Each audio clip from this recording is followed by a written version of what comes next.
What is going on, guys? Welcome to your 68th Java tutorial, and in this tutorial I'm going to tell you guys how to make something called JComboBoxes.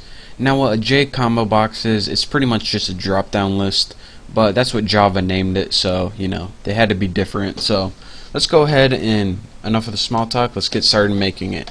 And I just want to tell you guys what this combo box is going to do is it's going to give you a list of pictures to drop down in your drop down list, and depending on what picture you select is what's going to appear on your screen. So that's a real quick overview of the program.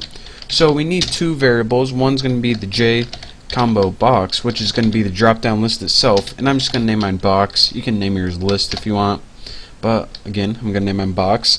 And the next thing we need is the picture to appear on the right hand side of it.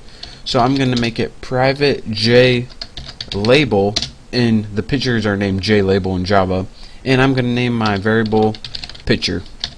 I mean, why not? It's nice and easy. Now the next thing we need to create is actually two arrays. Now you see here I already have two images, b.ping and x.ping, and these are pretty much just an image that says b and an image that says x with a little graphics on it. So we need to create two arrays. The first array is going to store the file name, and the second array is going to store the picture itself. So let's go ahead and put private static, we don't want it to change, string, and remember this is going to store the path, and the path is just a string, and I'm going to name it file name, and we'll set it equal to b.ping, and make sure you put it in quotes since it's a string. So that's the first element of the array, and the second one is x.ping. Make sure I got png, and so now we have an array called file name, and it has two elements in it, b.ping and x.ping. Simple enough. Now let's go ahead and create a new array that is an icon array, and we do it like that, and we'll name this one pics, and this is going to store the files themselves. So let's go ahead, and as the first element what we need to do is put new image icon, and for the parameter of image icon put get class, and it's going to be this class itself it's going to select, and get resource, and the resource for this is going to be the parameter it takes as a name, and for the name we can write b.ping, but let's go ahead and write file name with the index of 0. So our first element in this array is the file name index of 0. So let's see, 1, 2, make sure I got my parentheses. There are a lot of parentheses here. Yep, that's right. So now let's go ahead and just copy this. So the first element in this pics array is pretty much this b picture itself. This is just the file name. This is the actual image. So let's go ahead and add the second array by pasting that.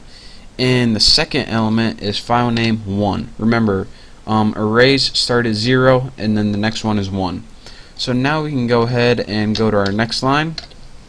So now we got two arrays. One stores the file names and one stores the pictures. And we're actually going to be using the file names later, so that's why I just didn't put the file names right here. You'll see why in a little bit.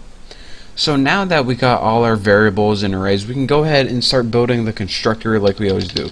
So public, my class is named GUI, and let's go ahead and add a body to that constructor. And the first thing we're going to want to add, as always, is the title. And I'm just going to write the title, not fancy, and set layout to, there we go. And the layout for this, since we didn't learn layouts yet, is new flow layout, just like that. So now we have a title and a layout on our window. What else can we do? The first thing we're going to want to do is create that drop down box with the file names as the list options.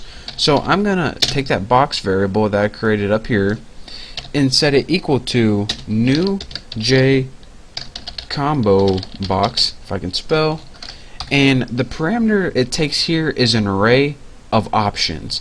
And since we want our options to be bping and xping so the user knows what's going on, go ahead and write file name in here. And what this will do is automatically put all of these options in a list for us. How cool is that? So now let's go ahead and get my cursor set up and go to the next line. And what can we do after this? Well, we have this box, this drop down box just chilling here right now. What we want to do is add some functionality to it, and we do this by adding an item listener.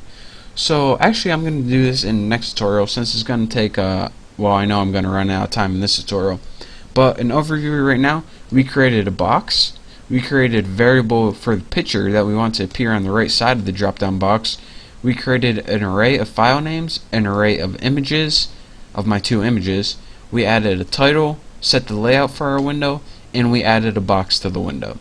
Then in the next tutorial we're actually going to be adding some events to this box, so when you click one of the options something actually happens. But for now, that's it for this tutorial. Thank you guys for watching. Don't forget to subscribe, and I'll see you next tutorial.